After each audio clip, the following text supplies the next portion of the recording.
Assalamualaikum warahmatullahi wabarakatuh. Alhamdulillah hari ini kita bertemu lagi dengan pembelajaran biologi setelah 1 minggu yang lalu fokus di penugasan proyek. Nah, sebelum Ustazah melanjutkan materi, Ustazah ingin mereview kembali atau merefleksi bahwa masih banyak yang belum melakukan penugasan kedua.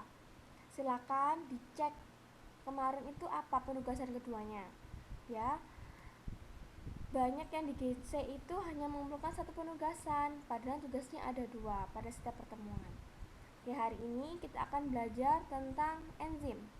Oke, let's start. Are you ready? Enzim. Sudahkah kalian memahami pengertian enzim? Ini mungkin bagi yang sudah mengerjakan penugasan enzim mungkin sudah paham ya. Tapi bagi yang belum mengerjakan penugasan enzim mungkin masih bingung, atau yang sudah mengerjakan tapi masih belum paham. Nah, hari ini kita akan belajar tentang pengertian enzim dan struktur dari enzim. Oke. Apa itu enzim ya?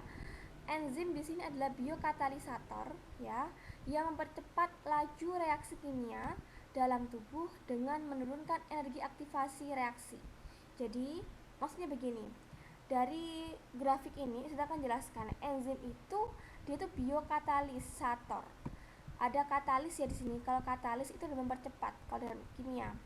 Bio itu berarti kan dia makhluk hidup atau living things. Intinya dia hidup ya kalau bio di sini. Biokatalisator. Ini apa? Untuk mempercepat laju reaksi kimia. Kita lihat ya. Kalau yang ini adalah tanpa katalis, kalau ini adalah dengan katalis. Jadi bisa dibayangkan kalau enzim itu adalah mempercepat laju reaksi kimia dalam tubuh dengan menurunkan energi aktivasi. Jadi aktivasinya turun. Itu adalah fungsi dari enzim. Jika dia tanpa katalis, maka energi aktivasinya akan tinggi. Jadi kenapa dibutuhkan enzim untuk apa? Menurunkan energi aktivasi. Tahu betul-betul maksud dari enzim itu seperti apa? Lanjut. Seperti apa ya enzim itu? Kalau secara apa namanya? Secara gambar terstruktur itu bentuknya seperti ini. Jadi enzim itu disusun atau tersusun dari protein. Di sini jelas ya, banyak sekali protein-protein di sini. Kumpulan dari protein dan senyawa non-protein. Jadi protein tunggal atau gabungan dari protein dan senyawa non-protein yang hanya dapat dihasilkan makhluk hidup. Itulah enzim. Jadi kita bersyukur ya, kalau tanpa bantuan enzim, metabolisme dalam tubuh tidak berjalan secara lancar, pasti ada gangguan kayak gitu. Kalian bisa makan, terus kalian bisa setelah makan itu bisa bergerak, bisa melakukan aktivitas. Gitu berdasarkan apa sih? Karena energi yang dihasilkan dari proses metabolisme. Nah, lanjut. Penugasan pertama, carilah 10 jenis enzim beserta letak ditemukannya di mana. Kita tahu ya, contohnya adalah enzim tialin, itu di rongga mulut. Nah, contohnya seperti itu ya. Kalian cari jenis enzim yang ada dan letaknya di mana. Struktur enzim.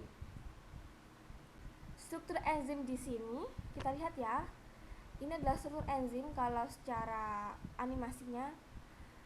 Di sini ada banyak sekali apoenzim, sisi aktif, sisi allosterik, inhibitor kompetitif, produk, substrat, kofaktor, inhibitor dan kompetitif. Apa sih ini? Kita akan belajar satu persatu bagian-bagian dari enzim. Oke, yang pertama adalah apoenzim yang besar ini ya.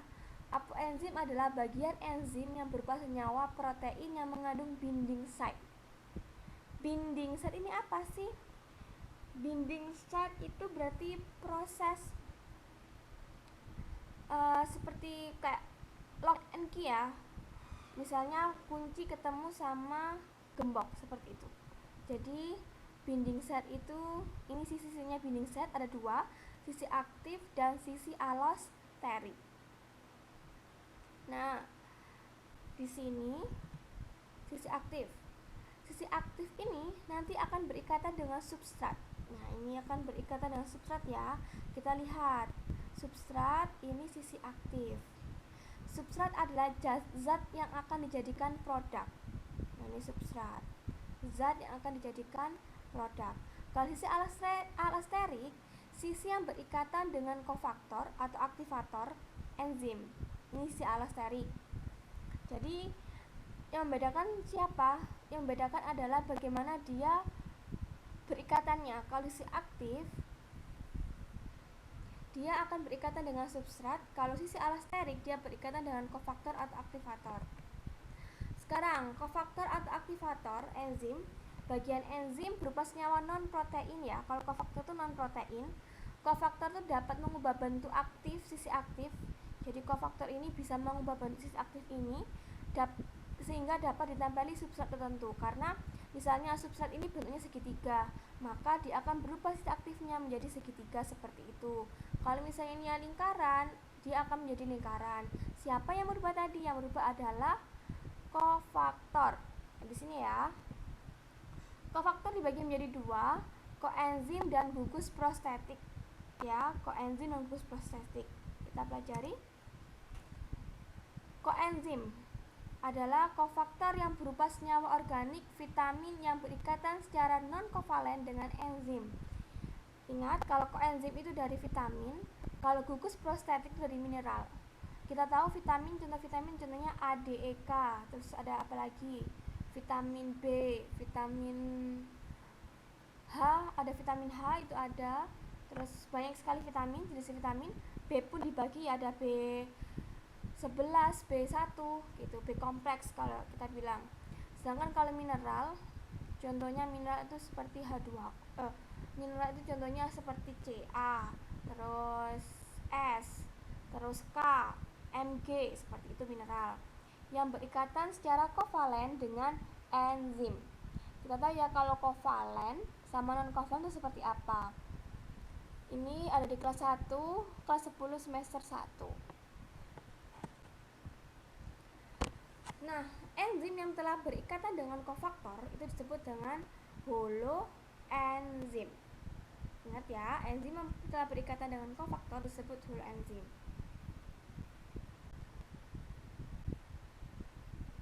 Oke. Di sini ada sisi aktif dan sisi allosterik ya, kita bahas tadi. Sisi aktif ini dapat diganggu oleh inhibitor. Nah, ini inhibitor kompetitif yang berstruktur sama dengan substrat. Jadi rebutan. Padahal seharusnya kan substrat ini berikatan dengan sisi aktif. Namun ada sisi jahat di sini, namanya inhibitor kompetitif. Dia tuh suka mengganggu. Padahal bukan pasangannya, bukan ikatannya, merebut, nyerobot si substrat ini. Ya, yang bentuknya mirip banget sama substrat, padahal isinya atau komponen di dalamnya itu berbeda. Nah, inhibitor akan mencegah substrat berikatan, kayak gitu. Sisi allosterik itu diganggu oleh inhibitor non kompetitif. Ya, non kompetitif ini berstrukturnya itu sama dengan kofaktor. Ya, ingat kalau kompetitif itu strukturnya itu mirip seperti substrat.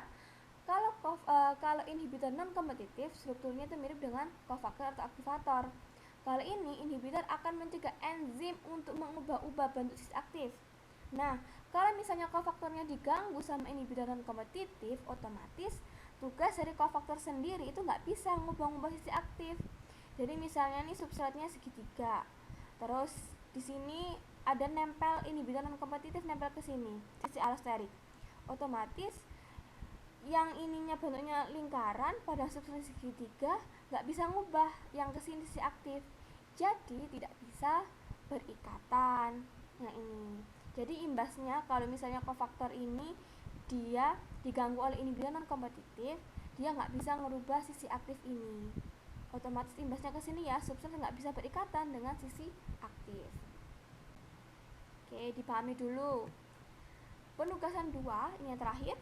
Gambarlah struktur enzim seperti gambar yang telah disampaikan dan beri keterangan gambarnya. Nah, gitu ya, biar paham mana yang apoenzim, mana yang kofaktor, mana yang inhibitor kompetitif. Oke, selamat mengerjakan. Have a nice day. Wassalamualaikum warahmatullahi wabarakatuh.